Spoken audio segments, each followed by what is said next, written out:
Hello, this is Dr. Cynthia Green with Total Brain Health.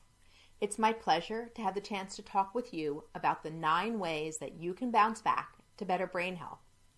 This presentation is part of the 2021 Brain Awareness Week. Total Brain Health is proud to partner with the Dana Foundation to bring everyone worldwide ways that they can bring their brains back to better brain health. I'm going to focus today on talking about the real science behind what it takes to get brain healthy. We're also going to talk briefly about why isolation is so bad for your brain, even though we've all had to do it this past year. Most importantly, we're going to talk about 9 easy things that you can start doing right now to sharpen your thinking, maximize your memory, and bounce back to wellness. Let's get started. What I have pictured here are 2 ways we can live. On the top, we see how most of us live today. You might call this life today or normal aging. Here we see a period of time where we're living well, but a prolonged or extended period of disease or decline at the end of life. At the bottom, we see pictured what we all want. Some may call this live long, die short. Here, we see optimal living, extended for many years, where disease and decline is truncated or compressed at the end of life. Well, what does this have to do with cognitive well-being?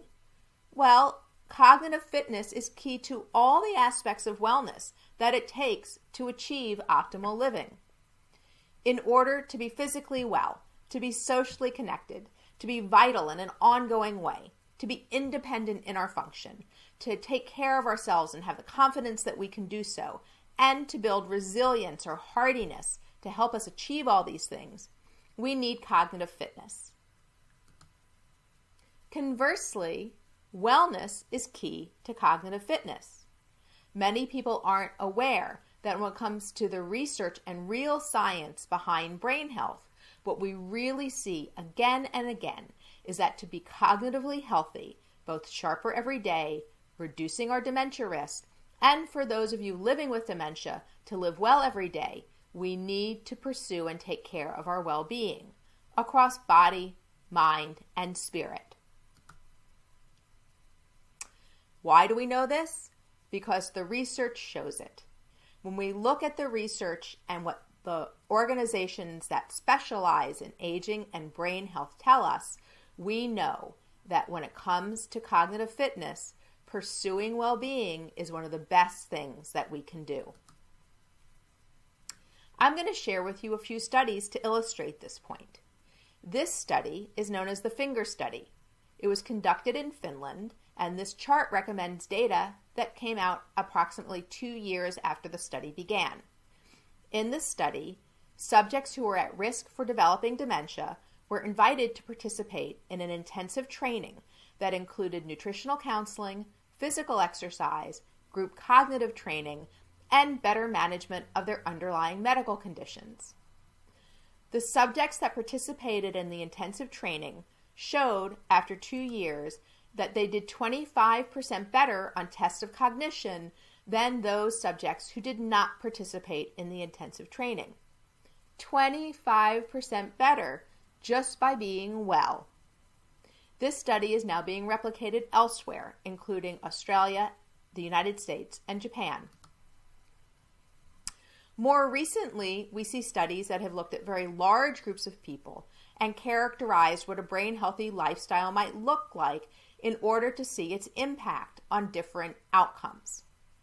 In a study out of the United Kingdom, researchers looked at individuals who had high genetic risk for developing dementia. They found that subjects who reported living a brain-healthy lifestyle, characterized by a healthy diet, regular physical activity, not smoking, and low alcohol consumption, had significantly less risk for developing dementia, even when they were faced with some kind of genetic predisposition. Also, in that same year, out of Chicago, Rush University researchers also characterized what a brain-healthy lifestyle might look like. They identified the same factors but added to it cognitively stimulating activities. They found that if an individual adopted all or even 4 of those lifestyle factors that make up a brain healthy lifestyle, they reduced their risk for Alzheimer's disease by up to 60%. 60% just by being well. That's over half. They also found that for individuals who may not have adapted all 4 or 5 of those lifestyle factors, but did only 1 or 2, that even doing that could reduce their dementia risk by almost a quarter, or 22%. So we see a lot of evidence for the value of just simple wellness interventions, living well, on your risk for dementia.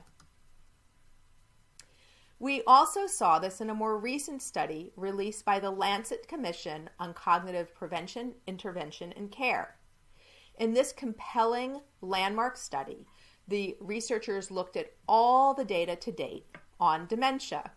When it comes to preventing dementia, they identified 12 factors that, if eradicated on a global basis, would reduce the risk of Alzheimer's disease, or the amount of Alzheimer's that we see on a population basis worldwide, by 40%.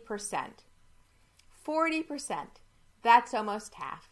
And I want you to look at not only what these factors are, so we see here everything from education to hypertension to depression and physical inactivity and social isolation, but to the fact that they characterize these based on where in the lifespan one might encounter them. This signals that it is also never too late to think about getting well and taking better care of your brain. So with that in mind, knowing the tremendous impact that well-being has on cognitive fitness, what can we learn about the recent global pandemic crisis that we've all lived through and the impact it might have had on our brains? Well, we know first that prolonged stress, which we all experience, no matter what age we are, can impact the brain. It impacts the hippocampus, which is the area of the brain most associated with learning and memory, as well as the prefrontal cortex. The prefrontal cortex being the area that many of us use to communicate, to socialize, kind of our higher order functionings reside in that area. What happens? Well, this can increase our risk for attentional challenges, so you might feel more distracted, less able to concentrate. It also can make it harder to remember things over the short term, so you might find it harder to learn a name or to remember why you went into the other room. In addition, during the recent lockdown, many of us are quite isolated. We know that social isolation is very bad for us. We are social creatures. We need to be together. We found alternate ways to do so, but for many of us, that isolation ran risks. There are risks to our physical well-being, with increased illnesses around cardiovascular disease or autoimmune function. It had significant impact on our cognitive function. So many of us might feel a little foggier in terms of our thinking, or might have found it harder to concentrate or to remember. Finally, we know that isolation is not good for our emotional health and well-being, and it increases our risk, as we're seeing now, for anxiety and for depression. This is of particular concern for vulnerable groups, and that includes people who are frail and older, who have experienced a lot of that isolation given their risk for COVID-19, and therefore had perhaps more isolation during the lockdown and a greater health impact. So that's something to think about, and something that we're addressing here, because the good news is that we can all bounce back from this impact over the past year. There was a study that recently came out in the Journal of Nutrition and Healthy Aging. This is one of the few studies to date really looking at what happened in the community among older adults during the COVID lockdown. And it found, when it looked at 31 studies, that there were increased levels of anxiety, depression, sleep disturbance, and loneliness, and Importantly, that people were less physically active, that there wasn't as much vigorous activity and walking time. That's none of it surprising, but it's interesting to see some of the research. Again, there's not much out there, but it does tell us that we're thinking in the right direction when we think about the impact of the prolonged stress and isolation as being two of the key factors when it comes to brain wellness as a result of the COVID restrictions. There are some studies that have taken place in residential settings, and since many of you may live in communities or work in communities, I wanted to share those here. 2 surveys have been released by industry leaders over this past summer, looking at the impact of COVID restrictions on resident well-being. And not surprisingly, again, we see that there was a sharp decrease in activity participation, that staff felt more challenged to keep people healthy and well, that there were sharp reported increases in loneliness and isolation, more decline in terms of physical frailty and cognitive loss, and that people felt a lot of emotional distress. Hopefully this will all start changing now that we have vaccines in arms and many of the communities are opening back up. But these are the kinds of things that we're going to be addressing when we talk about the 9 ways we can all start taking better care of ourselves and bouncing back to better brain health. So with all that said, let's talk about those 9 steps that we can all take to sharpen our thinking, maximize memory, and get back on the road to wellness, which will help us bounce back to better brain health. You know, one of the things I want to point out is you all know how to do this, but a lot of people are unsure of exactly what it is they have to do. So everyone knows there's something they can do. They're just not quite sure, as this AARP survey found a couple of years ago, that, the biggest barrier that they found was people didn't know what activities would help their brain health. And that's what we're going to talk about now. So what goes on in that big, beautiful brain of yours? What is it that brain health is? Well, I would say that we can think about brain health in 4 ways. One is simply the health of the brain. Right? It's an organ. It's probably, I would argue, our most important organ. And so when we talk about the brain, we're thinking about its health physically as an organ. But we're also thinking about how the brain supports our function, how it helps us perform day to day, how it helps us pay attention, think quickly, think nimbly, and of course, remember. We can also think of brain health in terms of vitality. So many of us think about brain health in terms of how our brain supports our well-being and our ability to be vibrant and independent each and every day of our lives. And then, of course, it's very popular when you hear the term brain health to think about prevention, to think about how being brain healthy can help us lower our risk for dementia or other diseases of the brain, such as stroke. I would add here that when we talk about prevention for those living with dementia, you can also think about how being brain healthy can help prolong the period of time when you're able to live well and enjoy a better quality of life. Now, all that said, when it comes to brain health, we really are talking about what we want. And what we want is to think sharply, to reduce our risk for dementia and other related diseases of the brain, and if we're living with dementia, to improve our well-being. So it's not only what brain health is, but what our goals are by being brain healthy that we need to keep in mind as we talk about the 9 steps. And all of this, of course, is due to the fact that when we participate in activities, in the interventions I'm about to list, we change the neuroplasticity of our brain. We change how our neurons talk to each other, how they connect. We can even grow new neurons or new brain cells with some of these activities. All that helps us be brain strong. So let's get started. Here is a graphic we call the Total Brain Health Blueprint. And this outlines for you the 9 steps that we're going to talk about towards bouncing back to better brain health. We're going to start with body. On the body side, we have move it. And you guessed it, move it has to do with being physically active. When we're physically active, it has huge benefits for our brain.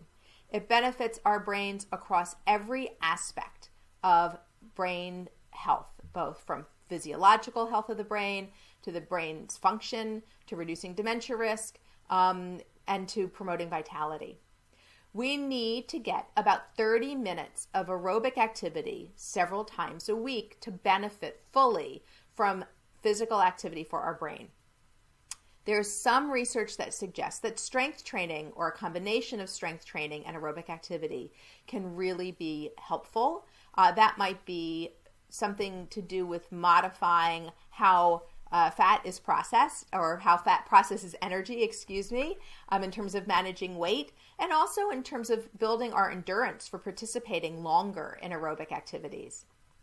There's some research that suggests that complex ideomotor activities may be of particular benefit where we think and move at the same time. Think of dancing or juggling, for example. And most importantly, keep moving. Research shows that as we grow older, we tend to exercise less. Don't worry about not, how it feels, how it looks. You need to keep moving. You need to move in a safe way. You may need to modify how you work out, but go ahead and make sure you keep moving. So move it is the first step that we can all take towards bouncing back.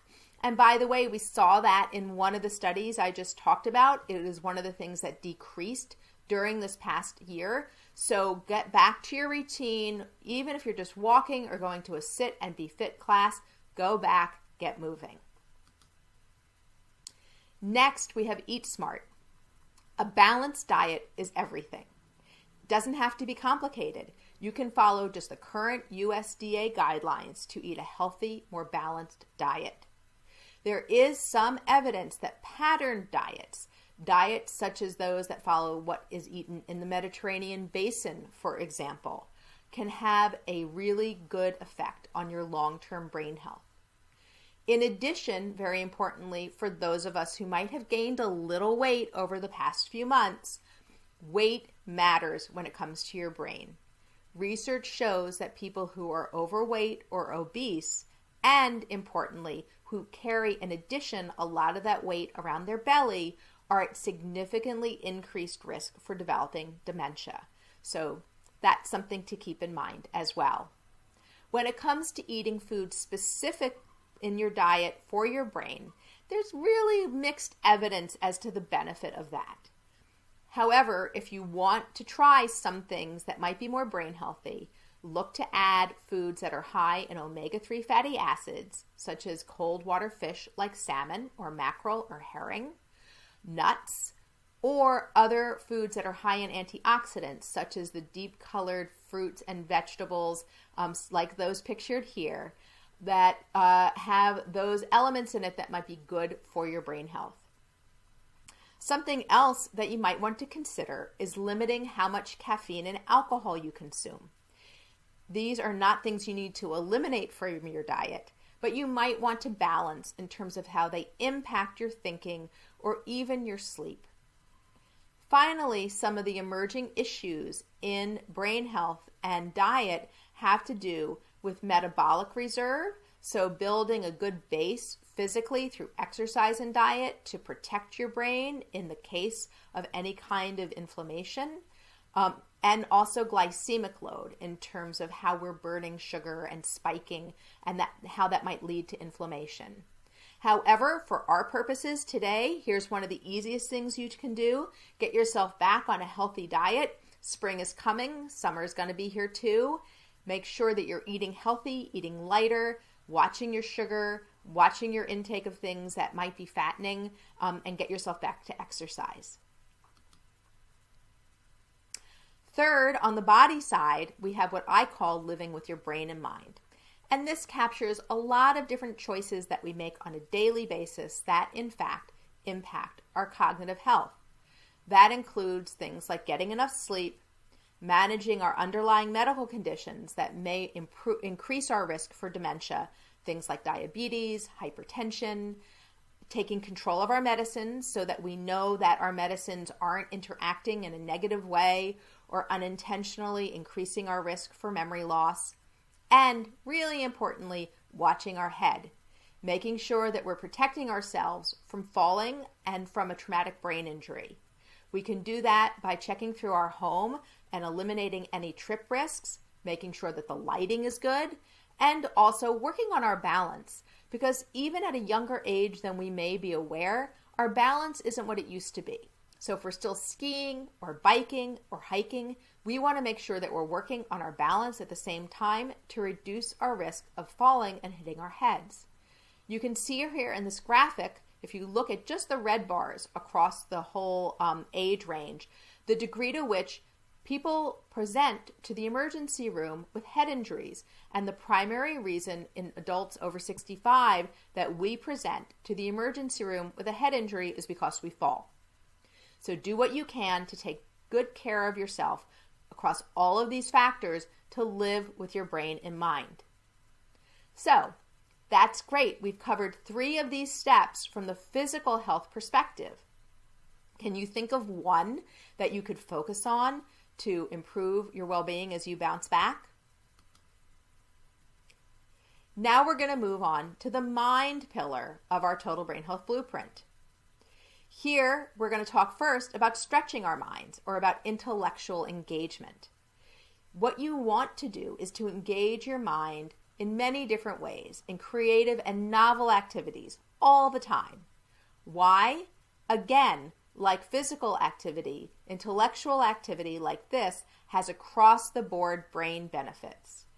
It's been shown to lower dementia risk by up to 63% and to delay cognitive decline even in those who may later develop dementia.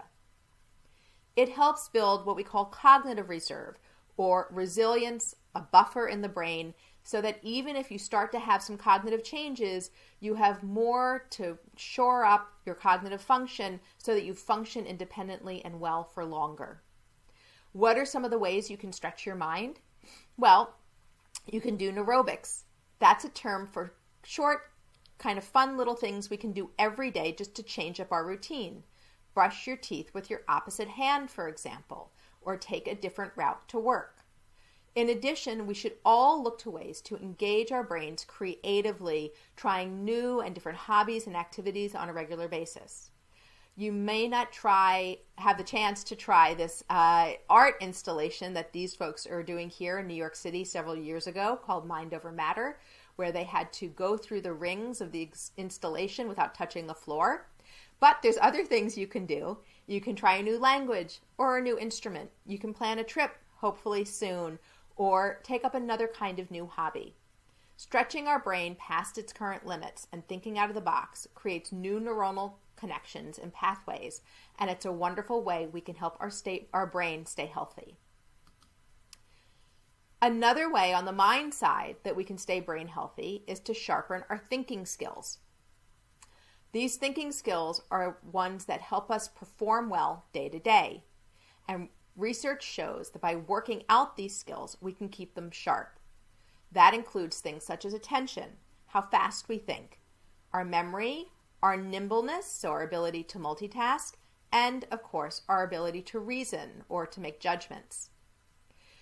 The studies show that training these skills has a very long-lasting boost so that they are durable when we train them. However, it's important that training these skills doesn't help reduce our risk for dementia. It's something that we do to sharpen our skills for daily functioning. Here's a tip. If you want to work in a really big kind of bang for your buck way on these skills, just find something that you play against the clock. Many of us love to do things like crossword puzzles or Sudoku, but when it comes to training these skills such as attention and speed of processing, the best bet is to play something where it's timed so that you have to work against the clock and be focused and work quickly.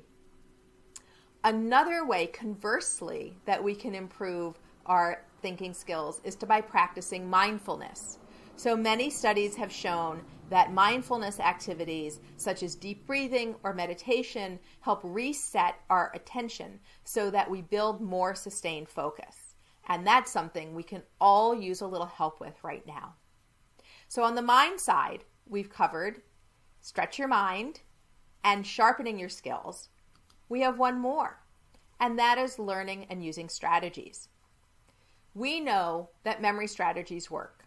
In fact, strategies are one of the best ways we can help ourselves remember better at every age. First, you should be using organizational tools. Chances are you are already. Keep using them. They're a great way to keep track of information, such as appointments or things we need to take care of that we don't really need to commit to memory. At the same time, you should look to use simple practical memory strategies to help you remember day to day. These simple practical strategies are very powerful. Research also shows that the more memory strategies we use, the more we benefit from them. And we know that mnemonic training can change your brain. What do I mean by that? In a recent study in what are termed memory athletes, or people who compete using their skill of memory, researchers found that people who were trained in the same techniques to the memory athletes, when placed under MRI, demonstrated the kind of very similar pattern of connection in terms of their brain function to those memory athletes after several weeks when they had mastered those techniques.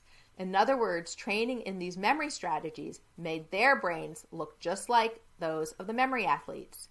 You can see that here in the graph. On the left, you see the large triangle, which is an illustration of the brains of the memory athletes, and those who went under the mnemonic training on the upper right.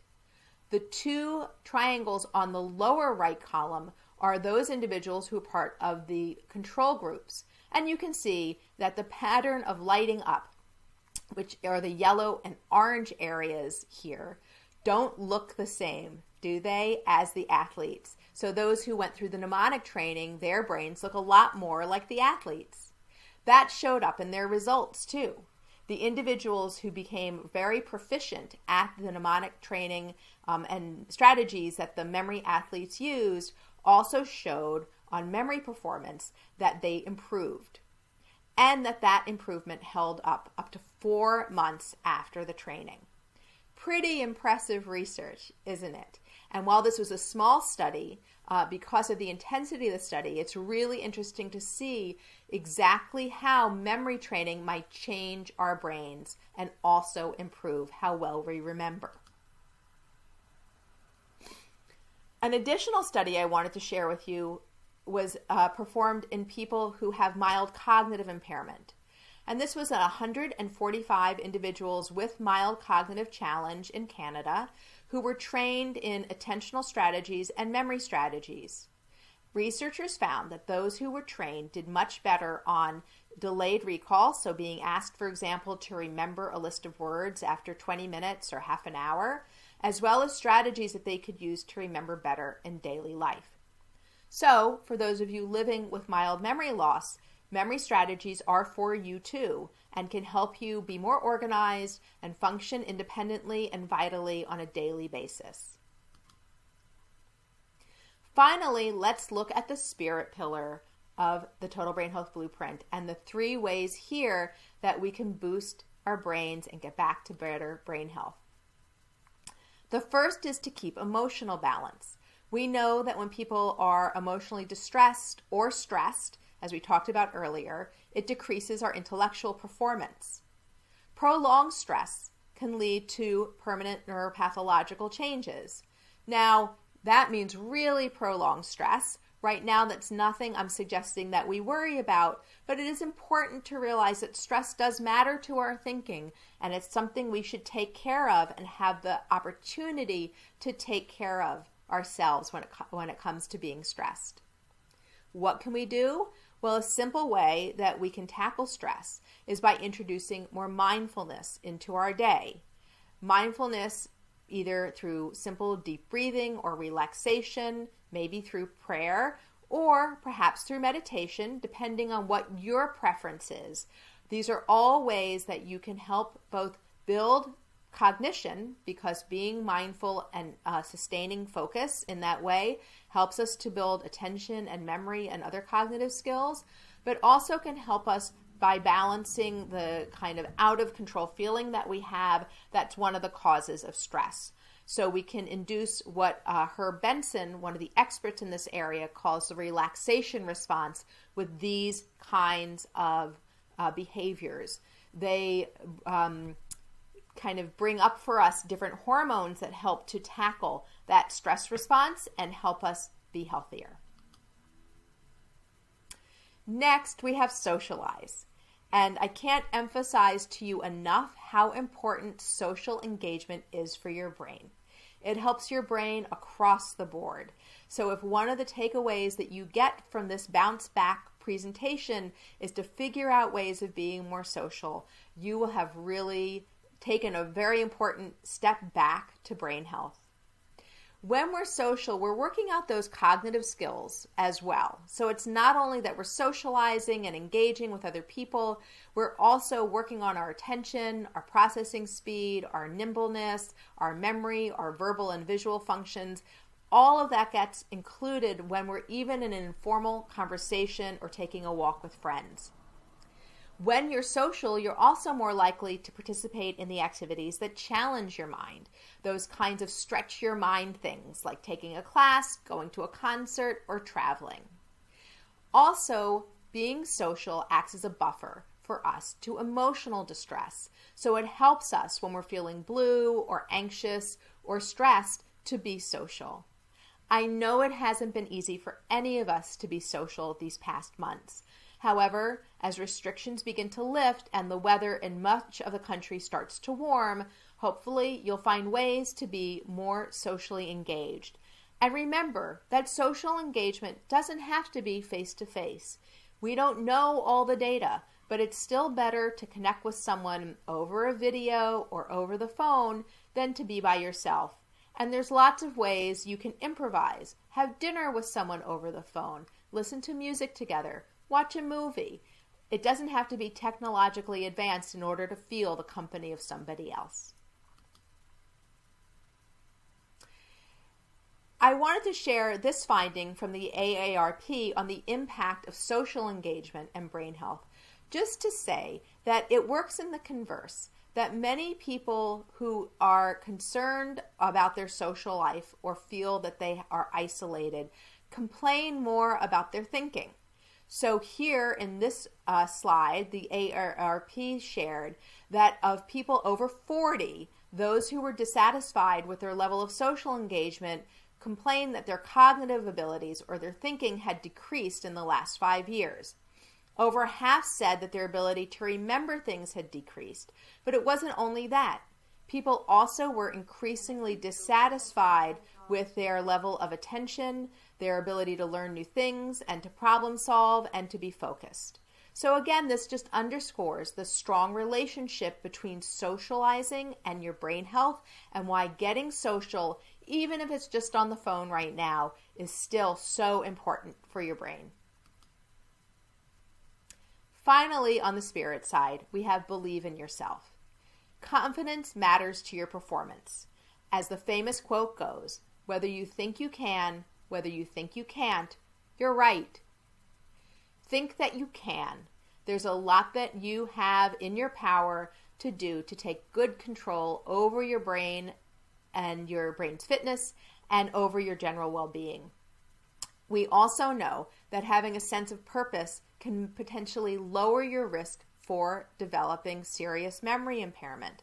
So think about what the tasks are ahead of you, whether you're in middle age or a little bit older, what tasks lay ahead, what are the kinds of explorations that you want to do, what are the kinds of things that you want to have as a legacy, and also in terms of your relationship to those around you or to your community. Having that kind of planfulness or reflection on your life, your being, especially in the third age of life, that's an area of development and exploration, and we grow at every age. So it's important to think about taking care of yourself from a spiritual and emotional well-being perspective in terms of cognitive fitness. That's it. Those are our 9 steps. What I'd like you to do in closing is simply think about which 3 of these meant the most to you and what can you do among those three to take steps, even small steps, towards boosting your brain health. Don't think about all of these. We can't do everything at once. But if you select your top three, once you start to work on them, you'll feel a difference. And then you can always come back and add something once you've made some progress on the road back to brain health. Again, on the body side, move it, eat smart, and live with your brain in mind. On the mind side, stretch your mind, sharpen your thinking skills, and start to use some memory strategies. And on the spirit side, socialize, keep emotional balance, and believe in yourself. So now I'm going to take some questions. Some of them have been coming up here on the screen. So one of the questions that was submitted was about computer-based training and if I would address that, and I'm happy to do so. A lot of the computer-based programs are very appealing and very accessible and have been popular, of course, during the lockdown. The brain fitness software, as it's called, are programs that actually target thinking skills. They don't really target wellness, do they? And we know that wellness is the most important thing you can be doing for your brain. However, that said, many of them target thinking skills in a way that's fun. And so if you're going to play games against the clock on the computer and you want to be coached through, so you want a program that's going to keep getting harder as you get better, then that brain training software might be for you. However, it's not necessary. You're fine playing a game against the clock on a piece of paper or finding another way to train your thinking skills. Here's another question. I've been diagnosed with mild cognitive impairment. How much of this applies to me? That's a wonderful question, and I'm so glad you asked. I'm sure many other people have a similar question. When it comes to those of you who are living with dementia or with memory loss, one of the best things that we know you can do is to stay well. And that includes doing everything you can to stay engaged and vital and pursuing the things that you love to do. Challenging yourself with activities that are kind of physically engaging, staying social, and also kind of challenging yourself with different kinds of intellectual activities are all ways that you can continue to be robust and to do the things that give you pleasure. So I hope that you will find this information has been helpful. And, when things aren't going quite your way, if you're having an off day, also not to be hard on yourself, to realize that tomorrow is still another day. Things do vary day to day with whatever chronic condition we may be living with.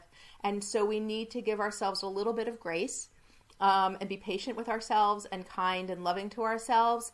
And so not to be upset when things might not go well, and try something a little different to make things, that then you can do that day, and then to come back to something that might have been challenging at a different time.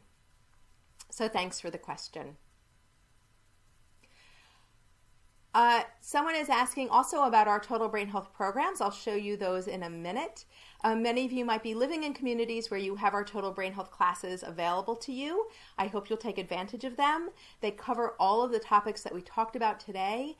And also we have a program available for people to try on their own, and I'll share that with you in a moment. Okay. So thank you all very much for joining us. Here is our information. As I mentioned, we have our Total Brain Health Toolbox 365. This is a program that everyone can use to get a daily dose of brain training on your own. It's a game with a dice and a timer. You roll the dice, you pick a card, and it helps train you along one of these wellness interventions for better brain health. There's a lot of fun stuff in there. There's art cards and recipe cards and physical activity cards. I think you'll really enjoy it.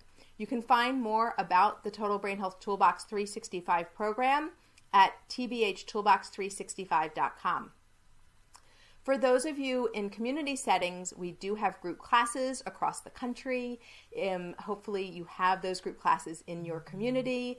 If you don't, you're welcome to ask someone in your community if you can have them brought in, and you can find out more about our group classes under Total Brain Health Toolkits at tbhtoolkits.com.